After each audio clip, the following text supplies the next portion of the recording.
What's up, everybody? It's your favorite show, Get a Bucket. I'm your host, Train. As usual, hope you're all having a wonderful, wonderful day. And as you can see, we got another newcomer here, my guy Josh. Josh, what's up with you, man? What's going on? Glad to be here. Glad to be here and part of the talking conversation. Appreciate you. And as y'all can see, y'all know him, you love him. You see him damn near every time you come on the video. Chris, how's everything with you, baby? What's good, bro? How you, fam? Pretty good. Can't complain. But speaking of wanting it more, then they did win this year's championship. The Denver Nuggets. We talked about Jovic earlier, right? You want to see him progress. We talked about Jokic and his dominance and his sustainment towards that. Do y'all think he's going to regress, though? I mean, is he going to regress? Is he going to repeat his performance, meaning like duplicate it? Or is he just going to elevate it even more so? Because he's kind of elevated it every season now for the last 3 seasons. So, I mean, are we going to see something greater than the last season? Or what do you guys expect to see from Jokic now? I mean, truthfully, if he really want to take his game, if he really want to be the face of the league, I mean, honestly, if you can find a way to go back to back,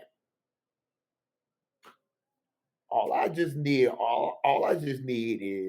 is like his team is to be healthy, get to the playoffs, and do whatever you got to do, because he's probably like the only center that I know in NBA history that don't have any type of athletic.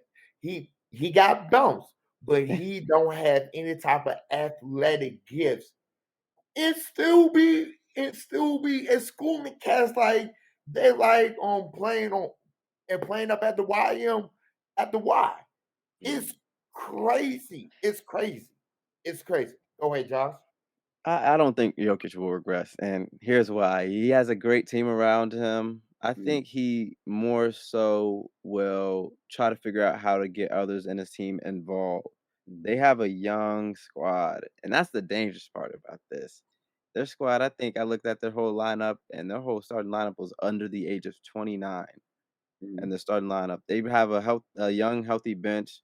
Um, they're a good team. Um, like he said, he has no athleticism, At none. all. And he's just, there were shots I was looking at when I'm watching him play the Heat. I'm like, oh yeah, we going back down the other way. It's a miss. And even against the Lakers, shooting off a 1-foot step back three, and he makes it. So I'm just like, man, this doesn't this should not be going the way it is. But he's still playing at that performance level that he is. And a lot of people say he should have been the back-to-back-to-back regular season MVP. And I can't really say an argument against that because of what he did in the regular season matched up with what he produced in the postseason as well. And not like putting up the numbers, being able to pass as well as he can. Dangerous. So my only argument against Jokic was I went Embiid this year. I went Jokic the last 2 years, but Embiid I went this year because of the two-way ability. Like, win shares, they were close, even though Jokic kind of gets a little boost because of his passing ability. That's his game.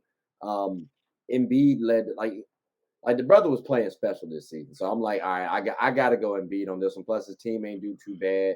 Could have done a little better, but still, they had some missing pieces overall, I thought. So I personally went Embiid for the two-way effect. Yeah. Like defense, even though stats say, okay, well, Embiid doesn't do this, or I'm sorry, Jokic isn't that far off. I think if you look at their defense, like when he was going at the Celtics were trying to go at him, he was swatting stuff. He was swatting shots. Like it seemed kind of hard to block, or it seemed kind of hard to score. And I felt like if they had some more backup to help Embiid in terms of his playing ability or his play time, they could have actually beat the Celtics personally, especially because he was injured. But I do hear that on the Jokic part, back to back to back, that like 3 times in a row could have been a possibility. It could have been a legit possibility. So Yeah. I think people who think that wasn't a thing, it really was.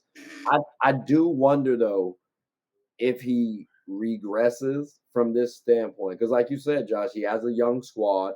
I had to double check whether or not Contavious Caldwell Pope was 29. I was like, nah, that brother might be 31 at this point in time. But now he's 29. 29. Like, I was kind of surprised by that one. But Michael Porter Jr., I know we kind of talked about him a little bit in terms of saying, like, he's playing like trash. He had a solid game one. Game two, maybe he did all right. And then after that, like, where he been? But I think a lot of people don't remember that he had a back injury. And that took him Yeah. out of being like a top pick in Oh, the yeah. draft. So, I He mean, shoulda at Missouri, he should have been, probably eligible to go number 1 if he plays a full healthy season. exactly. So, I mean, you sustain that from high school. Like, it gets tricky. So, I'm expecting MPJ actually to, I think, you win a championship, but you also feel like realistically, you did not matter as much as you would have liked. Like, when you look back at this, all right, Aaron Gordon mattered more, Jamal Murray mattered more, KCP mattered more, Bruce Brown damn sure mattered more. Like, Bruce Brown showed moments where he mattered more. Like, Jeff Green mattered more. Like, bro, you could have been an eighth pick, like, or an eighth option on the squad. You don't Mhm. want to have that as your legacy. So I'm expecting him to kind of show up a little bit more so next season. Jamal Murray might play a little bit better too during the regular season because he was working his way back in. So I don't think Jokic has to do everything as he has done from a stats Yeah. perspective.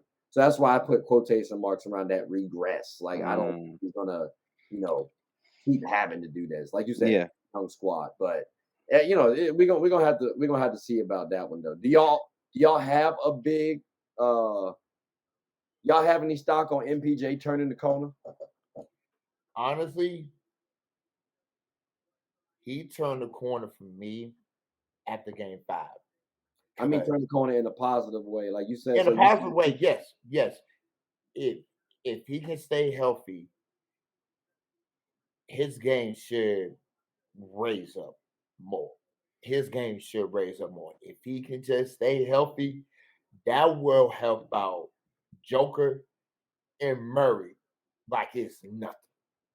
Because right. you are because you already got a two-headed monster. Mm. If Porter be that third monster with them two snakes, at the West, it better be in for a long run. Mm. Okay, that's what you think. I think, I think I agree with that point, but I need another word to be thrown in there. If he can stay healthy and be consistent. Brother Yes. has no problem getting off shots. He can Now, get them up Phil and he Jackson. can create his own shot. He needs to just knock those shots down. I think he shot at like a 25% from the field at the end towards like games 3 and 4 of the finals. It was something along that, or it was either 3 and 4 or 4 and 5. One of the games he was shooting very bad.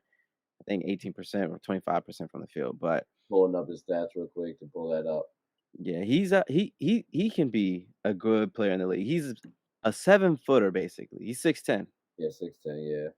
He can get his shot off. I think if he can take his game to the next level, work with Lethal Shooter on, how to perfect the art of shooting, he's gonna be a good talent in this league for years to come, but he needs to stay more consistent and also healthy at the same time, to be an integral part of Denver's run for a back-to-back potential championship this year. Yeah. I think the issue is, I think from a physical standpoint, I think he might be second guessing himself. Like, when Yeah. I rolled my ankle I didn't break it. I rolled my ankle pretty badly my junior year of college. And I still like don't if I play basketball, I'm not going to do certain things with my left leg that I can do Yeah. with my right. Like, it's just not going to work. I'm sorry. Yeah. So I think for him, what I would like to see is him being more aggressive, getting more rebounds. Like, he did really well games 1 and 5 on the rebound, like from a rebounding perspective, getting double digit rebounds. He's Mhm. 6'10" and is decently athletic. Like, you should be able to get rebounds, especially when you are damn near a two guard on your team. But also driving the ball because again, he's 6'10". Yeah. DeAndre Ayton is 6'11" as a center on the Phoenix Suns. So Mhm. we're saying as a small forward to two guard is 6'10".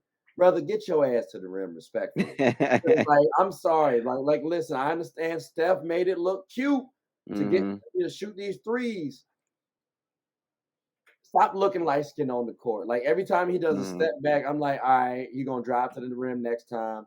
It's another step back, and then it's Mhm. another step back, and what you're doing is letting the defense off. Like, Yeah. like I'm okay. I'd rather you try. Like even Duncan Robinson, I feel like attacked the basket more than Michael Porter Jr. Oh If you yeah. look at the That's two sad. archetypes, That's that sad. should not be the case, like at all. Mhm. So that's what I want to see. I agree with you both on health and consistency, but my word is aggression, which I do think it might hurt his health a little bit because like that's why I say that might be in the back of his mind, or if I drive, I Mhm. might get injured, or maybe my back gets hurt, or whatever the case may be.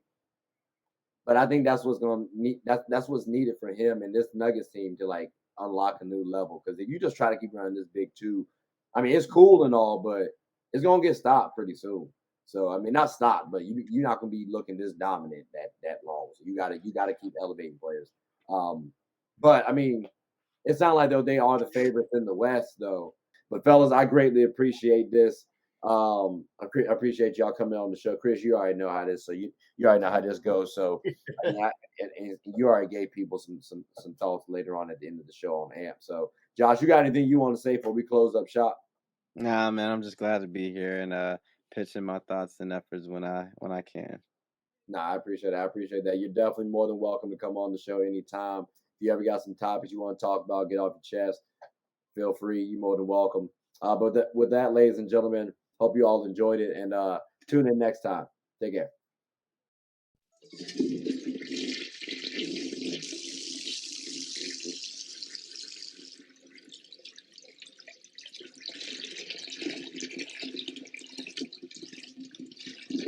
Oh, I did not know you guys were still here.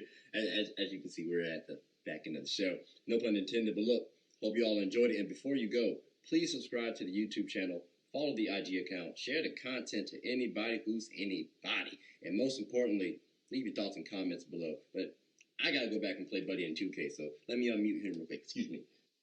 Hey, boss, I'm back. Nah, you better catch this word. You know we get buckets around here, too.